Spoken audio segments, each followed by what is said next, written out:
مدرسہ الطاف العلوم یعنی ہمارے گاؤں کے بڑے مدرسے کا ہمارے مدرسہ الطاف العلوم کے مائع ناز اور موقر استاد جناب حضرت مولانا مفتی ضیاء الحق صاحب دامت برکاتہم العالیہ سے دست بستہ عرض گزار ہوں کہ حضرت والا مسند خطابت پر تشریف لا کر ہم سامعین کو اپنے ناصحانہ کلام سے منور فرمائیں اس شعر کے ساتھ کہ شہنشاہ خطابت چلے آئیے، شہنشاہ خطابت چلے آئیے، تاجدار فصاحت چلے آئیے، لے کے گلزار طیبہ کے گل کی مہک مشک بار خطابت چلے آئیے۔ حضرت مولانا مفتی ضیاء الحق صاحب دامت برکاتہم العالیہ آپ کے روح۔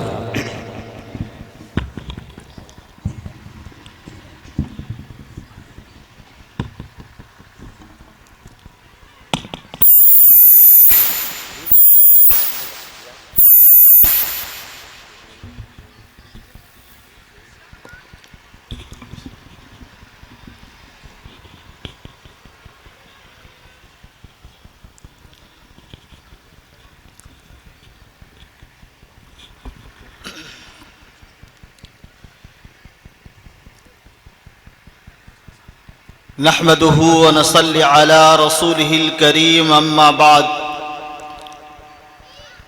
قال النبي صلى الله تعالى عليه وسلم من أحبني كان معي في الجنة أو كما قال عليه الصلاة والسلام۔ اسٹیج پر رونق افروز علماء کرام، معزز سامعین، مکرمین، پردہ نشین، ماں اور بہنوں، اللہ تبارک و تعالی کا یہ احسان و کرم ہے کہ اللہ سبحانہ و تعالی نے ہم لوگوں کو ایک دینی مجلس میں بیٹھنے کی توفیق عطا فرمائی ہے۔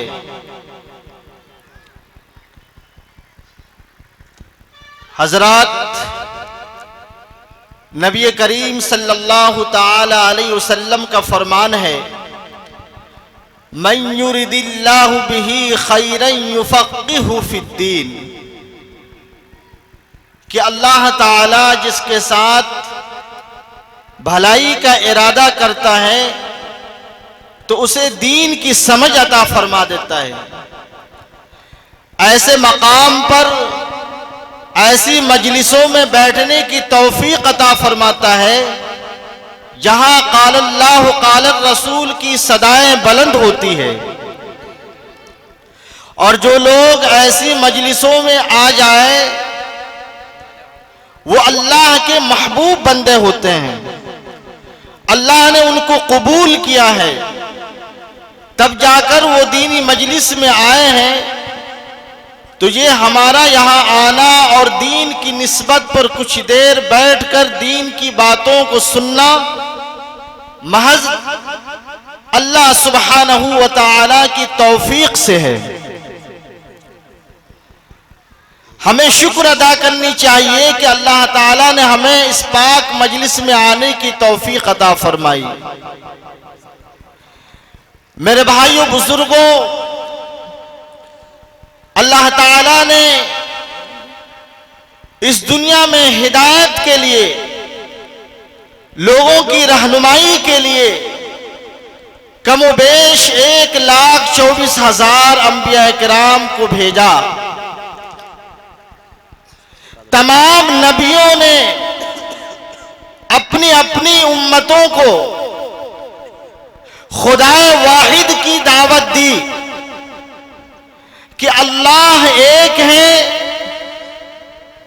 اللہ کا کوئی شریک نہیں ہے، نہ ذات کے اعتبار سے نہ صفات کے اعتبار سے۔ ہر ایک نبی نے اپنی امتی کو اسی بات کی دعوت دی۔ آخر میں جناب نبی کریم محمد الرسول اللہ صلی اللہ تعالی علیہ وسلم کو بھیجا گیا، اور آپ علیہ السلام کو بھی یہی فریضہ دیا گیا کہ آپ اعلان کریں، لوگوں کو اس بات کی دعوت دیں کہ اللہ ایک ہے، وہی مالک ہے، وہی خالق ہے، وہی رازق ہے، وہ ہر چیز کا کرنے والا ہے، اسی کے اختیار میں ہر چیز ہے، اس کے علاوہ دنیا میں کوئی اور نہیں ہے۔ چنانچہ علماء نے لکھا کہ نبی پاک علیہ السلام کے دو حقوق ہیں۔ پہلا حق یہ ہے کہ ہم نبی پاک علیہ السلام کو اللہ کا نبی مانیں، اللہ کا رسول مانیں،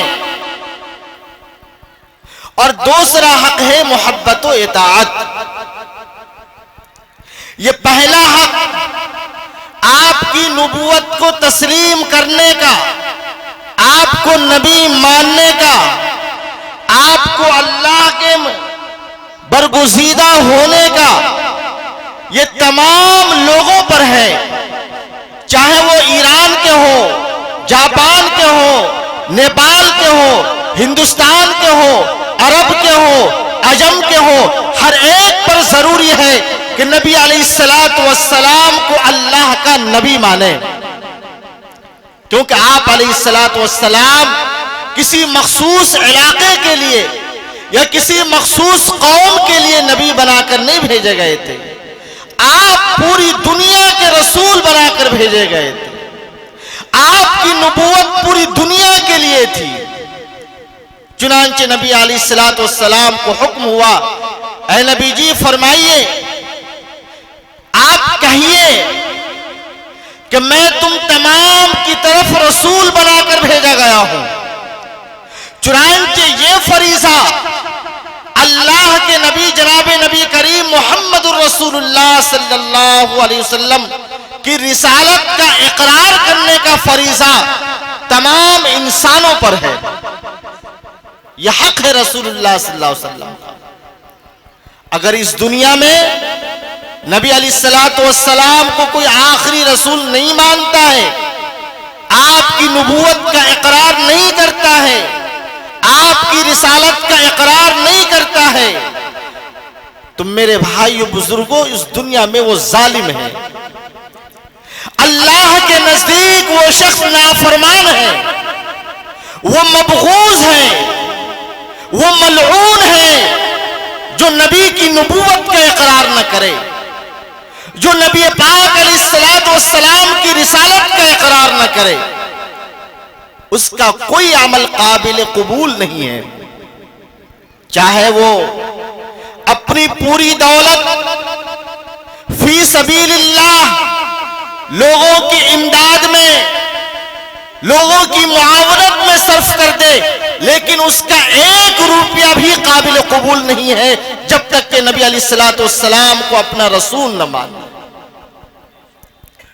اگر کوئی شخص ہر سال حج کرتا ہو، جی ہر سال حج کو جاتا ہو، بیت اللہ جو دنیا کا سب سے مکرم گھر ہے، بیت اللہ کی زمین وہ زمین ہے جس کو اللہ نے اتنا بابرکت اور اس قدر محترم بنایا کہ بیت اللہ کے پاس جا کر کوئی نماز نہ پڑھے، کوئی عبادت نہ کرے، صرف بیت اللہ کی دیواروں کو دیکھتا رہے، اس پر بھی ثواب ہے۔ اتنا محترم گھر، اتنا مبارک حصہ، اس کا یہ عمل قابل قبول نہیں ہوگا جب تک نبی علیہ السلام کی رسالت کا اقرار نہ کر لے، آپ کی نبوت کا اقرار نہ کر لے۔ ہر شخص کے لیے ضروری ہے۔ ہم یہ سمجھتے ہیں کہ اللہ سبحانہ و تعالی اگر کسی کو مال دے دے، اگر کسی کو اولاد دے دے، اگر کسی کو صاحب ثروت بنا دے تو وہ اللہ کے نزدیک مقبول ہے۔ نہیں میرے بھائیو بزرگوں، مقبول نہیں ہے۔ اللہ کے نزدیک تو مقبول وہ ہے جس نے نبی علیہ الصلوۃ والسلام کی رسالت کا اقرار کیا. قرآن پاک میں ہے وَالْعَصْرِ إِنَّ الْإِنسَانَ لَفِي خُسْرٍ. قسم ہے زمانے کی، سارے کے سارے انسان خسارے اور نقصان میں ہیں. إِلَّا الَّذِينَ آمَنُوا، سوائے اس کے جو ایمان لائے. اور ایک شخص کے مومن بننے کے لیے، ایک شخص کے اچھا ہونے کے لیے نبی علیہ الصلوۃ والسلام کی رسالت کا اقرار کرنا ضروری ہے. یہ تو ہر ایک پر لازم ہے. لیکن دوسرا حق جو رسول اللہ صلی اللہ علیہ وسلم کا ہے وہ ہے محبت و اطاعت کا. یہ ہر ایک پر لازم نہیں ہے. یہودیوں پہ لازم نہیں ہے، کافروں پہ لازم نہیں ہے، منافقوں پہ لازم نہیں ہے، نصارہ پہ لازم نہیں ہے، سورج کے پوجنے والے پہ لازم نہیں ہے، چاند کے پرستش کرنے والے پہ لازم نہیں ہے. محبت و اطاعت صرف محمد، امت محمدیہ صلی اللہ علیہ وسلم پر لازم ہے جو ہم اور آپ ہیں. آپ صلی اللہ علیہ وسلم کی محبت، آپ کی اطاعت صرف اس امت پر لازم ہے جو ہم اور آپ ہیں. میرے بھائیو بزرگوں، محبت و اطاعت ہے کیا؟ محبت و اطاعت آپ یہ سمجھ رہے ہوں گے کہ نبی علیہ الصلوۃ والسلام کا نام لے کر چند اشعار گنگنا لینے کو، یا نبی علیہ الصلوۃ والسلام کا نام لے کر نعرے تکبیر اللہ اکبر کہہ لینے کو محبت و اطاعت کہتے ہیں، تو یہ ہرگز نہیں ہے. محبت و اطاعت کا مطلب ہے آپ کی سنت کی پیروی، آپ کی سیرت کو اختیار کرنا، آپ کی صورت کو اختیار کرنا، آپ کے اقوال کو ماننا، آپ کے افعال کا خیال کرنا. یہ ہے محبت و اطاعت. اگر کوئی ایمان لے آئے، ایمان لانے کے بعد اپنے آپ کو مسلمان کہتا رہے لیکن اس کی صورت نبی کی صورت سے نہ ملتی ہو، اس کی سیرت نبی کی سیرت سے نہ ملتی ہو، تو وہ مکمل کامل ایمان والا نہیں ہو سکتا ہے. کامل ایمان والا ہونے کے لیے ضروری ہے کہ نبی کی صورت کو، نبی کی سیرت کو، نبی کے اقوال کو، نبی کے افعال کو اپنی زندگی کے اندر لانے کی کوشش کرے. اور دنیا کا یہ دستور ہے، دنیا کا یہ طریقہ ہے کہ اس وقت تک آدمی کسی کی صورت کو نہیں اپنا سکتا، کسی کی سیرت کو نہیں اپنا سکتا، کسی کے اقوال کو نہیں جان سکتا، کسی کے افعال سے واقف نہیں ہو سکتا جب تک کہ معرفت نہ ہو، یعنی علم کا حاصل ہونا ضروری ہے. چنانچہ علماء نے لکھا کہ ایمان لانے کے بعد جو ایمان کا سب سے پہلا فریضہ ہے وہ علم ہے.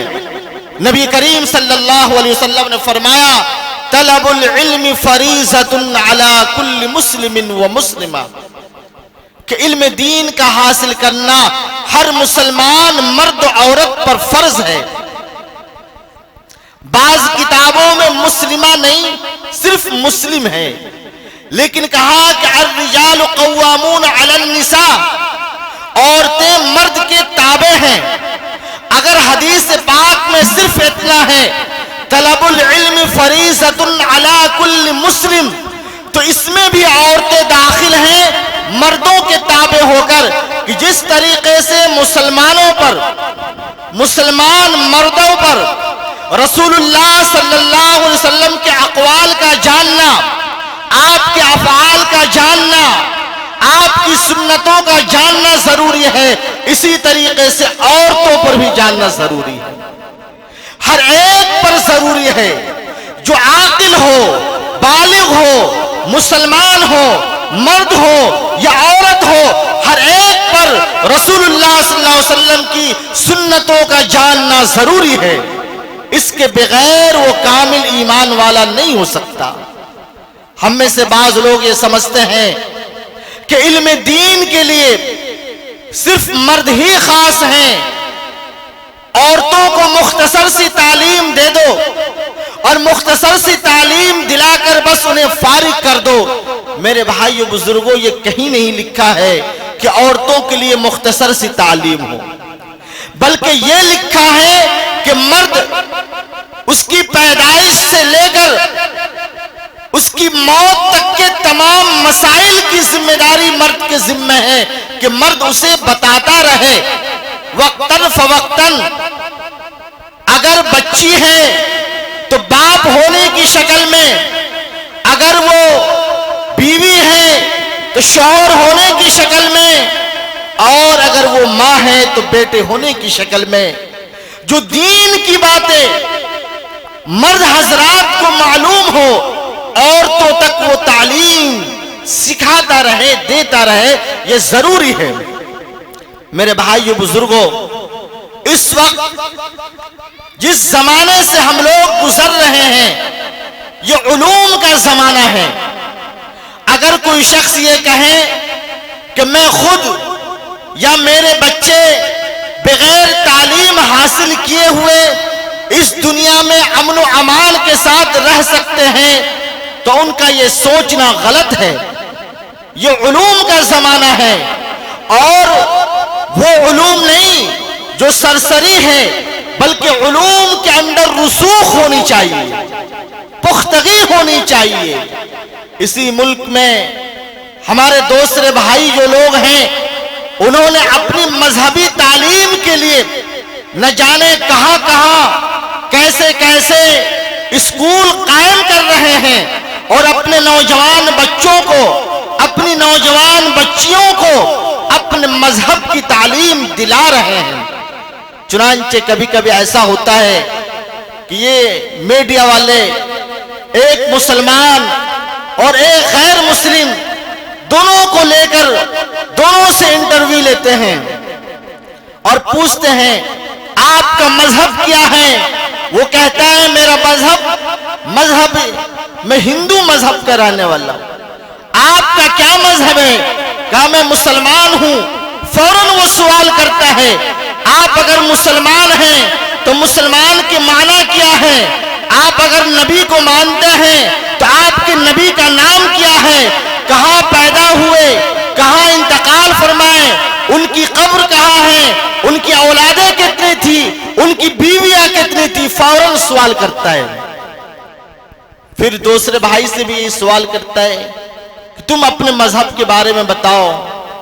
میرے بھائیوں بزرگوں، اس شخص کو اس مذہب کی تعلیم دی گئی ہوتی ہے، چنانچہ اپنے مذہب کے تعلق سے تمام باتوں کو اثر نو بیان کر دیتا ہے۔ اور ہمارا ایک مسلم بیچارہ مسلم بچہ ڈاکٹر ہے، انجینئر ہے، پروفیسر ہے، لیکن مذہب کی تعلیم سے ناواقف ہے۔ ایک بار تو کہتا ہے کہ میں مسلمان ہوں، اس کے بعد جواب نہیں دے پاتا۔ ایک بار تو مسلم بچی کہتی ہے کہ میں مسلم گھرانے میں پیدا ہوئی، میرا نام عائشہ ہے، میرا نام فاطمہ ہے، لیکن جب اس سے سوال کیا جاتا ہے کہ تمہارے مذہب میں نماز کی کیا اہمیت ہے، تمہارے مذہب میں زکوٰۃ کی کیا اہمیت ہے، تمہارے مذہب میں حج کی کیا اہمیت ہے، منہ تاکتی ہوئی رہ جاتی ہے، اس لیے کہ ہم نے ان بچیوں کو سرسری تعلیم دے رکھی ہے۔ اگر ہم نماز کی اہمیت کے ساتھ نماز کے مسائل کو اگر ہم سکھائے ہوتے، زکوٰۃ کی اہمیت کے ساتھ زکوٰۃ کی اہمیت کو بتائے ہوتے، حج کی فضیلت کے ساتھ حج کی اہمیت کو بتائے ہوتے، تو ہماری بچی اس مجلس میں رسوا اور ذلیل نہ ہوتی۔ اس لیے میرے بھائیو بزرگوں، اس وقت مذہب کی تعلیم نہایت ہی ضروری ہے۔ لوگ کہتے ہیں کہ عصری علوم کی تعلیم ضروری ہے، میں کہتا ہوں مذہب کی تعلیم ضروری ہے۔ علماء نے لکھا کہ علم کی صرف دو قسمیں ہیں، علم الابدان، علم الادیان، ایک مذہب کا علم اور ایک بدن کا علم۔ ادیان مذہب کا علم، ابدان بدن کا علم۔ ابدان سے مراد ڈاکٹری کی تعلیم، حکمہ حکیموں کی تعلیم۔ اس کے علاوہ جتنی تعلیمات آپ کو نظر آ رہی ہے یہ تعلیم نہیں، معلومات ہے۔ آپ اس کو معلومات کہہ سکتے ہیں۔ ظاہر سی بات ہے ایک بچہ انجینئر بن جائے، وہ مکان بنانا، پل بنانا، منزل بنانا یہ جان جائے گا، لیکن اس علم سے کوئی اور فائدہ نہیں ہوگا۔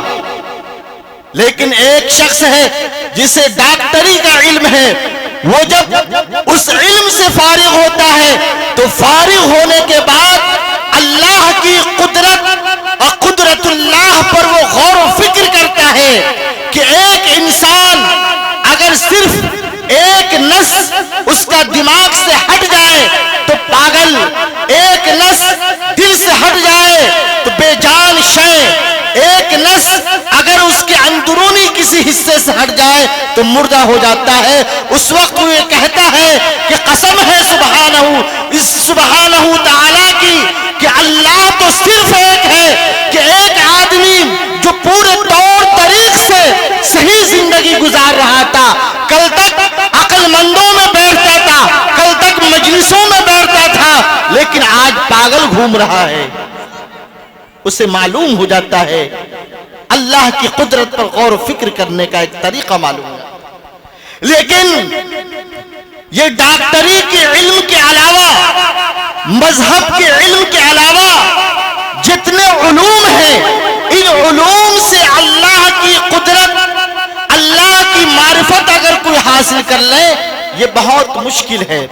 اس لیے میرے بھائیو بزرگوں، ضرورت ہے اس بات کی کہ مذہب کی تعلیم دیں ہم ہر ایک بچے کو، اور اسی طریقے سے ہر ایک بچی کو بھی مذہب کی تعلیم دیں۔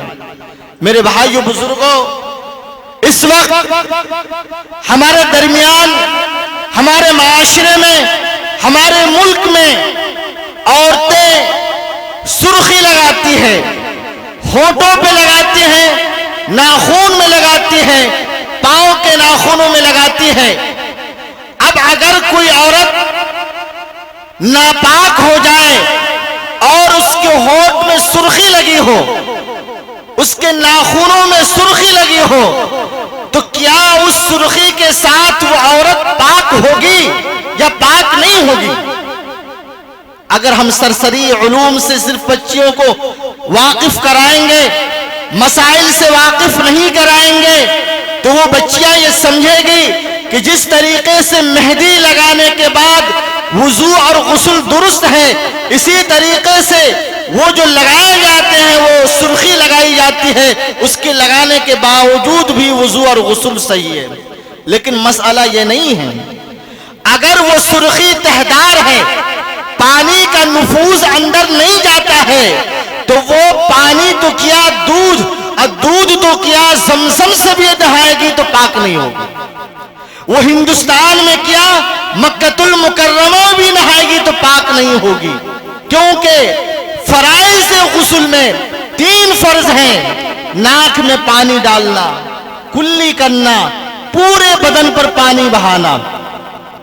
اب جو ناخون میں جو سرخی لگی ہے، ہونٹ پہ جو سرخی لگی ہے، اس سرخی کی وجہ سے ہونٹ تک پانی نہیں پہنچا، ناخون تک پانی نہیں پہنچا۔ میرے بھائیو بزرگوں، اگر اسی حالت میں اس کا انتقال ہو جائے تو ناپاکی کی حالت میں اس دنیا سے جائے گا۔ میرے بھائیو بزرگوں، آپ اور ہم بتائیں، کیا بچیوں کو صرف سرسری تعلیم دی جائے گی؟ اگر صرف سرسری تعلیم ہم دیں گے تو ہماری بچیاں ان مسائل سے واقفیت حاصل کرے گی؟ کبھی نہیں کر سکتی۔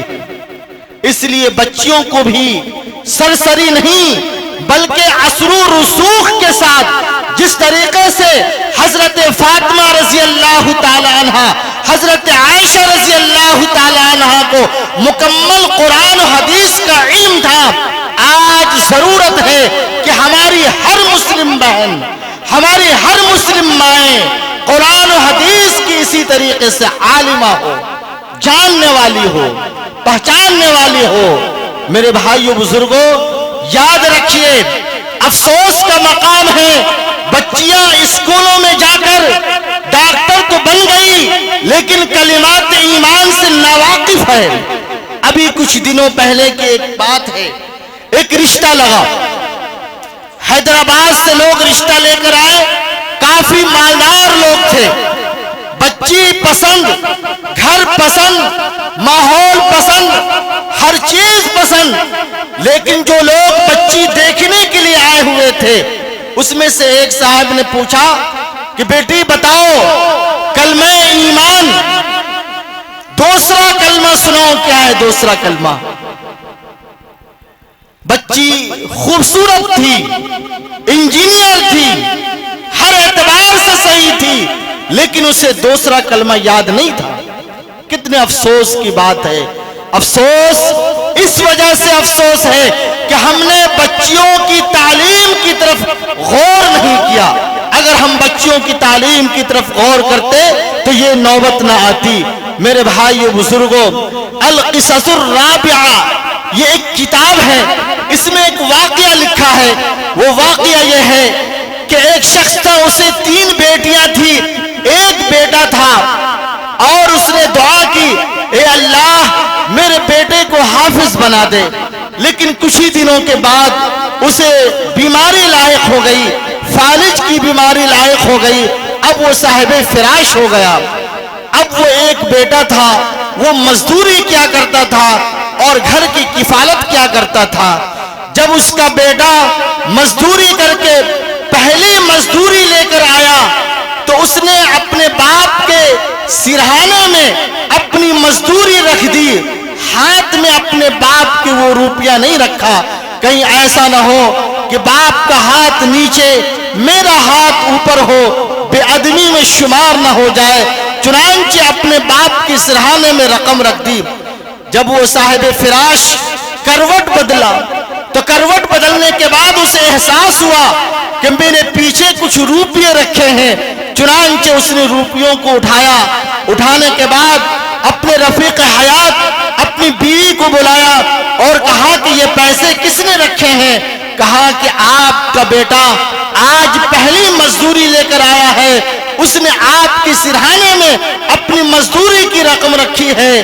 میرے بھائیو بزرگوں، لکھا ہے، کہنے والے نے کہا کہ اس شخص نے اپنی جھولی کو پکڑا اپنے ہاتھ سے اور آسمان کی طرف نگاہ اٹھائی، کہا یا اللہ میں نے یہ نیت کی تھی کہ میں اپنے اس بیٹے کو حافظ قرآن بناؤں گا، قرآن کی خدمت کے لیے منتخب کروں گا، لیکن میرے حالات ایسے ہیں، میں مفلوج ہوں، بستر پر پڑا ہوا ہوں، ان اللہ علی کل شیء قدیر، لیکن خدا میں بیمار، میں بستر پر ہوں، لیکن تو قادر مطلق ہے، جو چاہتا ہے کرتا ہے، جہاں چاہتا ہے کرتا ہے، میرے بیٹے کو حافظ بنا دے، میرے بیٹے سے قرآن کی خدمت لے لے۔ میرے بھائیو بزرگوں، اس باپ نے یہ دعا کی، دعا کے کچھ ہی دنوں کے بعد باپ کا انتقال ہوگا۔ باپ کا انتقال ہوا، انتقال کے بعد اب وہ ایک لڑکا نوجوان دن میں مزدوری کیا کرتا تھا، رات میں مغرب کے بعد محلے کے امام صاحب سے قرآن حفظ کرتا تھا۔ باپ کی دعا تھی، کچھ ہی دنوں میں وہ بچہ حافظ بن گیا۔ جب حافظ بنا تو حفظ کرنے کے بعد اس نے علم نحو و صرف کی تعلیم شروع کی، اللہ کی فیصلے کی وجہ سے وہ عالم بھی بن گیا۔ جب وہ عالم بنا تو عالم بننے کے بعد اس نے پی ایچ ڈی کی ڈگری حاصل کرنے کے لیے سورہ کہف کی تفسیر لکھی، اور سورہ کہف کے اندر جو معرفت تھے، جو نکات تھے، اس کو بیان کیا۔ 1.5 سال میں انہوں نے سورہ کہف کی تفسیر مکمل کر دی۔ اللہم صلی علی محمد النبی الامی وعلی آلہ وسلم۔ تو میں یہ کہہ رہا تھا،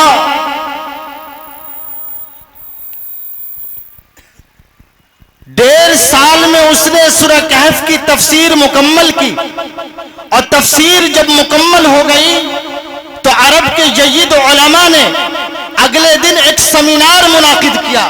جس طریقے سے آج یہاں میں خود انجمن ہوں، اس کی تقریب ہونی ہے. قابل مبارکباد ہیں حافظ عبد الرحمن صاحب دامت برکاتہم کہ اللہ نے انہیں ایک نیک سعادت مند فرزند سے اللہ نے سرفراز فرمایا. آج انہوں نے ایک کتاب لکھی ہے، اس کی تقریب ہونی ہے. چنانچہ میرے بھائیو بزرگوں، لکھا ہے کہ اگلے دن اس کی تقریب ہوئی اور اس تقریب میں عرب کے جید علماء شریک تھے. علماء کے ساتھ ان کے اساتذہ اکرام بھی شریک تھے. سب لوگ شریک تھے. اسٹیج سیکریٹری ناظم انجمن جو اسپیکر تھا وہ اس بچے کا تعارف کرا رہا تھا کہ یہ وہ بچہ ہے جس نے دن میں مزدوری کی ہے، رات میں حافظ اپنے محلے کے امام سے قرآن کو حفظ کیا، پھر عالم بنا اور عالم بننے کے بعد اس نے سورہ کہف کی تفسیر لکھی ہے. آج اسے دکتورا کی سند دی جائے گی، آج اسے ڈاکٹر کا لقب دیا جائے گا. اسی درمیان لکھا ہے کہ وہ بچہ مستقل رو رہا تھا، مستقل رو رہا تھا. اسٹیج سیکریٹری اس کے پاس آیا اور کہا کہ آپ کیوں رو رہے ہو، کیوں رو رہے ہو؟ تمہیں تو آج خوشی کا دن ہے کہ آج اللہ نے تمہیں حافظ قرآن بنانے کے بعد، عالم دین بنانے کے بعد مفسر قرآن بنایا اور تم نے پی ایچ ڈی کی ہے سورہ کہف پہ، تو آج تمہیں دکتور کی سند دی جائے گی. کل تک تمہارے نام کے آگے کچھ بھی نہیں لکھا جاتا تھا، لیکن آج سے دکتور لکھا جائے گا. وہ بچہ مستقل رو رہا تھا. روتے روتے اس بچے نے کہا کہ یہ آنسو خوشی کے آنسو ہیں، اگر میرے والد زندہ ہوتے تو آج وہ خوش ہوتے. میرے بھائیو بزرگوں، پوری دنیا کی دولت ایک طرف، بیٹے کا پیشوا بن جانا ایک طرف، پوری دنیا کی دولت ایک طرف، بیٹے کا حافظ بن جانا ایک طرف، پوری دنیا کی دولت ایک طرف، بیٹے کا منتب بن جانا ایک طرف. یہ وہ اولاد ہے. آپ نے اگر اپنے بیٹے کو حافظ بنایا، آپ نے اپنے بیٹے کو قاری بنایا، آپ نے اپنے بیٹے کو دین کی تعلیم سے آراستہ کیا، آپ نہیں ہوں گے لیکن آپ کا سلسلہ جاری ہوگا ثوابوں کا. صدقہ جاریہ، صدقہ جاریہ جاری ہوگا. میرے بھائیو بزرگوں، کہنا یہ ہے، یہ واقعہ سنانے کا مطلب یہ تھا کہ ہم اپنے بچوں کو قرآن کی تعلیم سے آراستہ کریں. امام وافی رحمت اللہ علیہ نے ایک واقعہ لکھا ہے.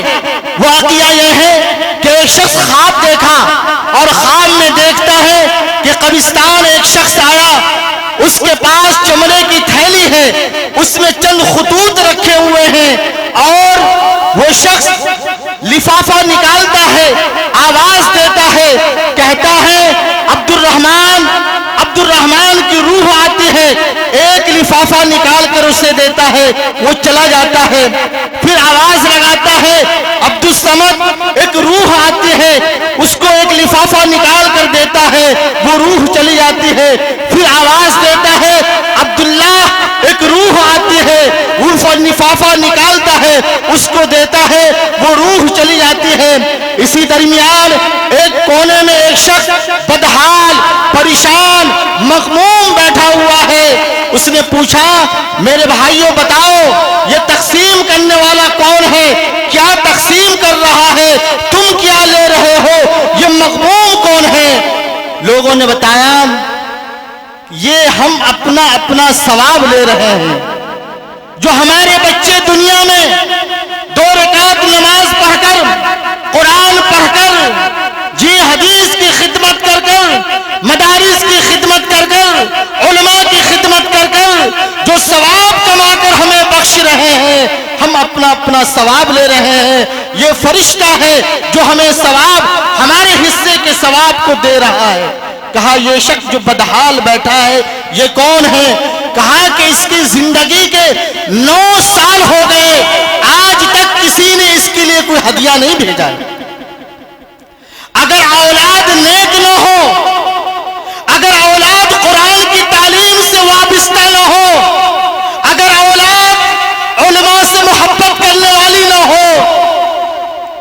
ہم اس سے امید نہ رکھیں کہ ہمارے جانے کے بعد وہ اولاد ہمارے لیے ایصال ثواب کرے گی.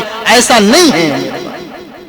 آپ نے اگر دنیاوی تعلیم دلائی ہوگی تو اس تعلیم کے ذریعے اس میدان میں مہارت حاصل کرے گا. آپ کے لیے ایصال ثواب کرے ممکن بھی ہے ناممکن بھی ہے. لیکن اگر آپ نے حافظ قرآن بنایا ہوگا تو یہ حافظ قرآن کی خصلت ہے کہ جب بھی وہ قرآن پڑھتا ہے، قرآن پڑھنے کے بعد جو دعا کرتا ہے تو اپنے والدین کے لیے دعا کرتا ہے، اے اللہ میرے والد کی مغفرت فرما دیجیے، میری ماں کی مغفرت فرما دیجیے. قرآن پاک میں اللہ تعالیٰ نے اپنے نیک بندوں کے 13 اوصاف بیان کیے. آخری وصف بنایا والذین یقولون ربنا هب لنا من ازواجنا وذریاتنا قرۃ اعین واجعلنا للمتقین اماما. کہ نیک لوگ وہ ہیں وہ دعا کرتے ہیں، اے اللہ ہمیں ایسی اولاد عطا فرما، ایسی بیوی عطا فرما جو ہماری آنکھوں کی ٹھنڈک بن جائے. آنکھوں کی ٹھنڈک کیا ہے؟ جب آدمی گھر میں جائے بیٹی کو قرآن پڑھتا ہوا دیکھے، اس سے جو خوشی حاصل ہوگی یہی آنکھوں کی ٹھنڈک ہے. مسجد میں آئے اور اپنے بیٹے کو مصلی پر عبادت کرتا ہوا دیکھے، اس سے جو خوشی حاصل ہوتی ہے یہی آنکھوں کی ٹھنڈک ہے.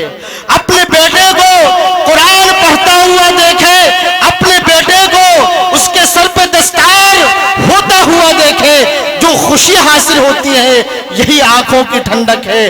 میرے بھائیو بزرگوں، اس وقت ضرورت ہے کہ ہم اپنے بچوں کو قرآن کی تعلیم دلائیں اور بچیوں کو بھی قرآن کی تعلیم دلائیں، اس لیے کہ اس کے بغیر ہماری کوئی کامیابی نہیں ہے. نہ اس دنیا میں کامیابی ہے نہ آخرت میں کامیابی ہے. بغیر قرآن سیکھے، بغیر حدیث سیکھے، بغیر مسائل جانے کوئی نبی کی سنت پر عمل نہیں کر سکتا ہے. ہم نے شروع میں آپ کے سامنے نبی علیہ السلام کی ایک حدیث بیان کی تھی، من احبنی کان معی. جس شخص نے مجھ سے محبت کی میرے ساتھ جنت میں ہوگا.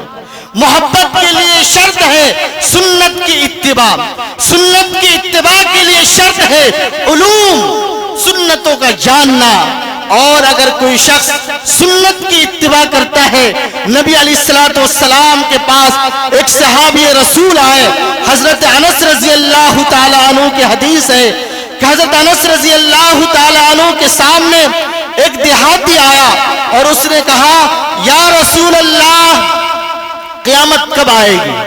متی الساعہ، قیامت کب آئے گی؟ آقا نے فرمایا، ما اعددت لها. میرے بھائی قیامت کے بارے میں سوال کر رہے ہو، قیامت کی تیاری بھی ہے؟ اس شخص نے کہا، یا رسول اللہ قیامت کی تیاری، قیامت کے لیے میرے پاس بہت سی نمازیں نہیں ہیں، بہت سے روزے نہیں ہیں، بہت سی زکوٰۃ نہیں ہے، ولیکنی احب اللہ ورسولہ، لیکن میں اللہ اس کے رسول سے محبت کرتا ہوں. آقا مدنی صلی اللہ علیہ وسلم نے فرمایا، انت مع من احببت، تو اسی کے ساتھ ہوگا جس سے تو نے محبت کی ہے. کس وقت معلوم ہے آپ کو، نفسی نفسی کا عالم ہوگا، ہر شخص پریشان ہوں گے، اولین آخرین کا اجتماع ہوگا. حضرت آدم علیہ السلام سے لے کر جب قیامت قائم ہوگی سب لوگ موجود ہوں گے، پریشان، پشیمان، اپنے پسینے میں شرابور، اور حساب و کتاب شروع نہیں ہوگا. سب لوگ حضرت آدم کے پاس جائیں گے، کہیں گے، اے آدم اللہ نے آپ کو اپنے ہاتھوں سے بنایا تھا، آپ سب سے مکرم ہیں، آپ سب سے پہلے انسان ہیں، دعا کر دیجئے حساب و کتاب شروع ہو جائے. میدان محشر کی سختی برداشت نہیں ہو رہی ہے، اس سورج کی تپش برداشت نہیں ہو رہی ہے. حضرت آدم فرمائیں گے، اللہ آج جلال میں ہے، میں سفارش نہیں کر سکتا ہوں، جاؤ حضرت نوح کے پاس، حضرت نوح تمہاری سفارش کریں گے۔ سب لوگ حضرت نوح کے پاس آئیں گے، حضرت نوح بھی انکار کریں گے، کہیں گے جاؤ حضرت موسیٰ کے پاس، حضرت موسیٰ بھی انکار کریں گے، کہیں گے جاؤ حضرت عیسیٰ کے پاس، حضرت عیسیٰ بھی انکار کریں گے۔ حضرت عیسیٰ کہیں گے جاؤ نبی پاک آمنہ کے لال جناب نبی کریم صلی اللہ علیہ وسلم کے پاس، وہ تمہاری سفارش کریں گے اور اللہ ان کی سفارش کو قبول کرے گا۔ نبی علیہ السلام کی بارگاہ میں اولین آخرین پوری دنیا کے لوگ جمع ہوں گے، آپ اس سفارش کرنے کو قبول فرما لیں گے۔ آپ کا طرز عمل یہ ہوگا، آپ سجدے میں گر جائیں گے اور اللہ کی حمد و ثنا کریں گے، خوب حمد و ثنا کریں گے، آپ کے دونوں آنکھوں سے آنسو جاری ہوں گے۔ ایک آواز آئے گی، یا محمد ارفع راسک وقل تسمع وسل تعطا واشفع تشفع۔ اے محمد اپنا سر اٹھائیے، مانگیے، کیا مانگتے ہیں سوال کیجئے، آپ کے سوال کو پورا کیا جائے گا، آپ کی سفارش قبول کی جائے گی۔ اللہ سبحانہ و تعالی کے حکم کے بعد نبی علیہ السلام جب اپنا سر اٹھائیں گے تو سر اٹھانے کے بعد آپ کے دونوں آنکھوں سے آنسو جاری ہوں گے اور فرمائیں گے یا رب امتی، یا رب امتی، یا رب امتی، اے اللہ میری امت کی بخشش فرما دیجئے، میری امت کی بخشش فرما دیجئے۔ 3 بار یہ عمل ہوگا، چوتھی بار پھر رسول اللہ صلی اللہ علیہ وسلم سجدے میں گریں گے تو آپ کو پھر کہا جائے گا کہ آپ اپنا سر اٹھائیے، آپ اجازت مانگیں گے، اے اللہ جس نے بھی دنیا میں لا الہ الا اللہ محمد الرسول اللہ کی گواہی دیے، آپ مجھے اجازت دیجئے کہ میں اسے جہنم سے نکال کر جنت میں داخل کر دوں۔ اللہ کے نبی صلی اللہ علیہ وسلم کو یہ اجازت نہیں ملے گی، کہا کہ یہ تو میرا کام ہے، جسے چاہوں معاف کر دوں، جسے چاہوں جنت دوں، جسے چاہوں جہنم میں داخل کروں، یہ میرا کام ہے۔ ایسے حالات میں، ایسی دشواری کے موقع پر جس نے نبی کی سنت کو اختیار کیا ہوگا، جس نے نبی کی پیروی کی ہوگی، نبی علیہ السلام کے ساتھ ہوگا۔ میں 3 سنتوں کا صرف تذکرہ کر کے اپنی جگہ لیتا ہوں۔ پہلی سنت ٹوپی، یہ ٹوپی نبی کی سنت ہے۔ بعض لوگ کہتے ہیں نماز بغیر ٹوپی کے ہو جاتی ہے، لیکن وہ فائدہ، وہ ثواب جو ٹوپی لگا کر نماز پڑھی جائے وہ ثواب نہیں ملتا ہے۔ آپ کو لوگ ورغلائیں گے اور کہیں گے کہ ٹوپی کا لگانا کوئی ضروری نہیں ہے، لیکن یہ غلط ہے۔ نبی علیہ السلام نے ہمیشہ ٹوپی لگائی ہے۔ پھر ایک سوال پیدا ہوتا ہے کہ آپ تو دستار باندھا کرتے تھے، عمامہ باندھا کرتے تھے۔ اللہ کے نبی صلی اللہ علیہ وسلم نے فرمایا خالف الیہود والنصارى والمشرکین، یہود و نصارہ کی مخالفت کرو۔ اپنے سروں پہ دستار پگڑی یہود و نصارہ بھی باندھتے ہیں اور ہم مسلمان بھی باندھتے ہیں، نبی علیہ السلام نے بھی باندھی ہے۔ فرق یہ ہے کہ نبی علیہ السلام نے اپنے سر پہ دستار باندھی ہے تو ٹوپی کے ساتھ باندھی ہے، یہود و نصارہ بغیر ٹوپی کے باندھتے ہیں۔ نبی کی سنت سمجھ کے اپنے سروں پہ ٹوپی رکھیے۔ اس ٹوپی کی وجہ سے اس دنیا کے بہت سے حوادث سے بچ جائیں گے اور نبی کی سنت پر عمل کرنے کی وجہ سے اللہ آپ کے چہروں پہ ایک نور پیدا کر دے گا۔ ایک دوسری سنت بھی یاد رکھ لیجئے، مسواک کی سنت۔ یہ مسواک کی سنت یہ بہت اہم سنت ہے، آپ اس کا اہتمام کریں۔ آج لوگ بہت قیمتی برش استعمال کرتے ہیں لیکن مسواک کا اہتمام نہیں کرتے۔ مسواک کا اہتمام کیجئے۔ اللہ کے نبی صلی اللہ علیہ وسلم نے فرمایا اس میں 100 سے زائد فائدے ہیں، ان میں جو سب سے اہم فائدہ یہ ہے کہ اگر کوئی شخص مسواک کا اہتمام کرتا ہے تو مرتے وقت اسے کلمہ طیبہ لا الہ الا اللہ محمد الرسول اللہ صلی اللہ تعالی وسلم نصیب ہو سکتا ہے۔ اس لیے مسواک کا اہتمام کیجئے۔ اور ایک جو سب سے اہم سنت ہے، جو میری پہچان ہے، میری جان ہے، السلام علیکم ورحمت اللہ، یہ نبی کی سنت ہے۔ ہم میں سے لوگ سمجھتے ہیں کہ صرف چھوٹوں پہ سلام کرنا ضروری ہے، نہیں، چھوٹوں پہ نہیں، آپ صلی اللہ علیہ وسلم نے بڑوں کو بھی سلام کیا، چھوٹوں کو بھی سلام کیا، اور اپنی بیویوں کو بھی سلام کیا ہے۔ ان تین سنتوں کا اہتمام کیجئے، انشاءاللہ اس کے اثرات اس دنیا میں بھی دیکھیں گے، کل میدان محشر میں بھی دیکھیں گے۔ ایک تو سر پہ ٹوپی لگانے کا اہتمام کیجئے، مسواک کا اہتمام کیجئے، اور سلام کو افشوا السلام بینکم، آپس میں سلام کو پھیلائیے، کیونکہ نبی علیہ الصلوۃ والسلام جب ہجرت فرما کر مکہ المکرمہ سے مدینہ المنورہ تشریف لے گئے ہیں تو آپ نے پہلے خطاب میں کہا افشوا السلام بینکم، آپس میں سلام کو پھیلاؤ۔ اللہ ہمیں ان باتوں پر عمل کی توفیق عطا فرمائے۔ وآخر دعوانا الحمدللہ رب العالمین۔